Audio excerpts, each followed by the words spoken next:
Okay, ready? Whenever you're ready. So in the previous video, Jeremy outlined the concept of surface confidence and gave you a number of tools, a number of techniques that you can use to turn confidence on in the moment when you need it. We've also made this distinction between a concept called surface confidence and what I'm going to talk to you about, which is called deep confidence. Now, surface confidence is enough to get you by, but deep confidence is what you're looking to achieve when you are in influencing situations.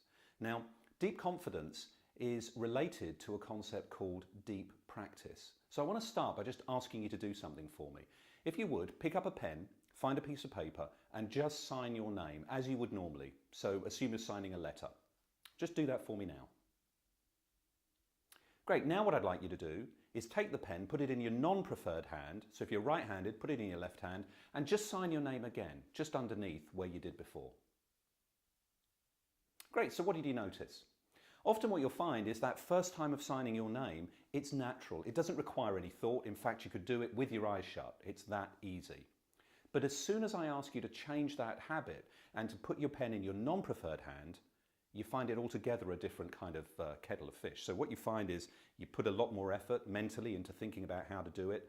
And when you finish signing your name, you might not be as happy with the result. It's not as good. Now, the problem with that is that probably already you've taken your pen and put it back into your preferred hand. And that's what happens when we do something for the first time and we find it difficult. We go back to how we did it before. We say to ourselves unconsciously, we tried that new technique, that new idea, that new way of working, and it didn't work for us, so we're going to go back to how we did it before. Deep practice is acknowledging that that's the habit and choosing to work against it in order to continue to do that thing that feels uncomfortable. Now, the more that you do that, the more you put yourself at the edge of discomfort, the more you will develop the skill more quickly. So what does that mean for you and the skill of influencing? Well, deep practice will give you deep confidence. So you need to look for opportunities to influence more people more of the time. Now, for those of you who are interested in where this concept comes from and how it works in practice, well, there's a book written by a guy called Daniel Coyle. It's called The Talent Code.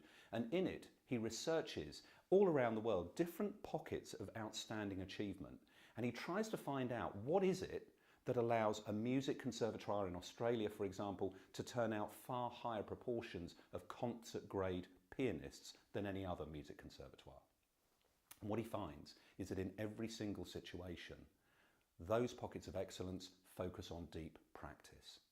So the message here is you need to be flexible if you want to influence more effectively. When you try an influencing technique for the first time, it may feel less than comfortable because it's a new way of working. And our message is you've got to put yourself at the edge of discomfort. And if you do that, the huge benefit is the skill develops much more quickly. So that, if you combine deep practice with the concepts that Jeremy talked to you about around surface confidence, gives you a more complete picture of how to develop the confidence you need to be influential in any situation. Great, apart from looking gay at the very end. What about mindset? What about mindset? You're not going to include that in there? Oh, what, like mindset, behaviour, results? Yeah. Could do. Otherwise it's not going to be in there, is it? No, exactly. So where would that come? Well, it just comes after you. So you went into that final summary, but in between that it's got to be mindset. So can the second element of deep confidence is mindset. Yeah, so is there room for me to cut that in or do I need to do the whole thing again? No, you don't need to. No, just cut it in after that, you're fine. Up to that point, you're fine. So say to camera, cut this bit in between my final summary paragraph. Actually, no, you need to do the summary again because the summary was just about deep practice. Okay. So your summary's got to be, there's two elements here, deep practice and mindset. So do I do the whole thing again? Because I haven't set up two principles, two concepts. I've set up one. Well, it'll be on a slide. Okay. But yes, you might have to do just that introductory bit. The rest of it was fine. So yeah, I would do the introductory bit again and then go on and then do the... So the introductory piece to deep confidence. Yeah. And then go in and do the second. So the second concept with deep confidence is mindset. Yeah, Great, exactly. okay. So I'm going to cut in. The first bit I'm going to say is going to replace the introduction. And then the second piece I'm going to say will come before the final summary that you've already got. No, the final summary we have to do is. Oh, okay. So this will be the yeah. Okay. All right. So 3 pieces to do. So this is this replaces the initial introduction. So in the previous video, Jeremy's outlined a concept called surface confidence, and he's given you a number of techniques in order to allow you to turn confidence on as a state of mind whenever you need it. What this video talks about now is the concept of deep practice, deep confidence. So in the previous video, Jeremy's outlined a concept called surface confidence, and he's given you a number of tools and practical techniques that you can apply to turn confidence on whenever you need it in the moment. In this video, what I want to talk about is the concept of deep confidence. So deep confidence is something that comes about as a result of really developing the skill, so that it's, if you like, in the muscle. Now, there are 2 concepts as part of developing deep confidence.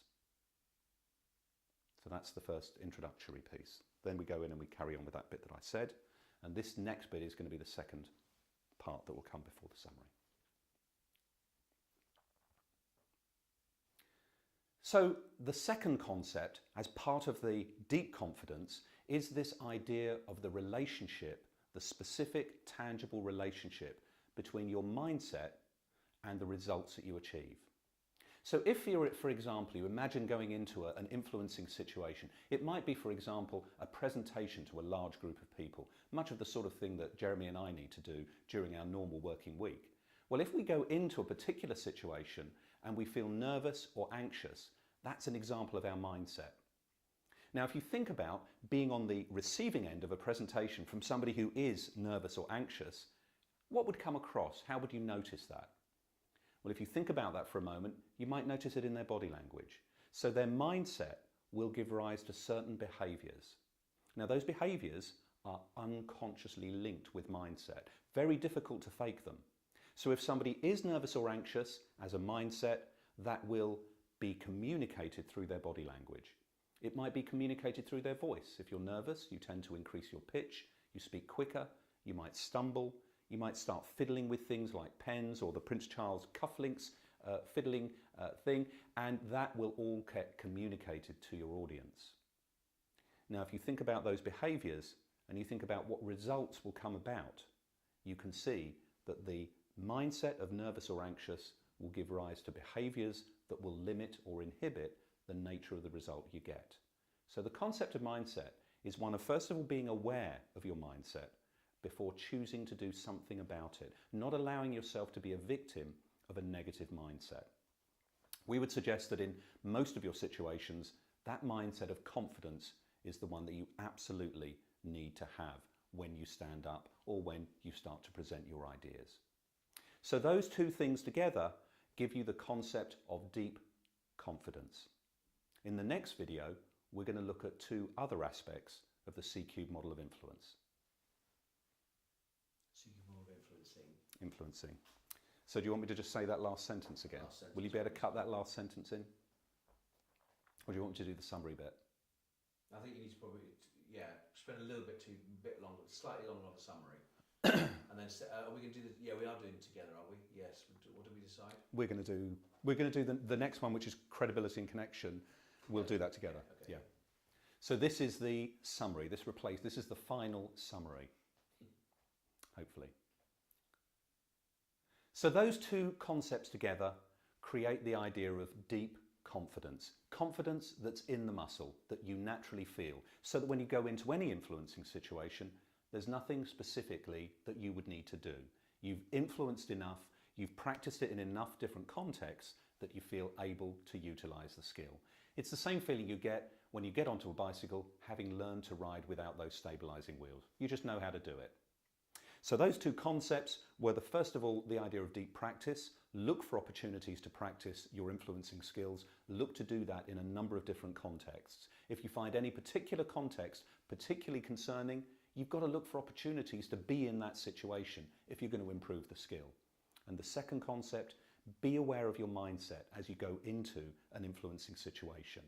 and choose to create the positive mindset you need that will be communicated in your voice and your body language and then deliver the result that you want to achieve. So in the next video, Jeremy and I are going to be articulating to you the other two elements of the C-cube model of influencing. That's credibility and connection. Okay? It's fine. Cool. Good. So do we want to go back so that we've got the other one in the bag, and then we're really, because what we haven't yet done is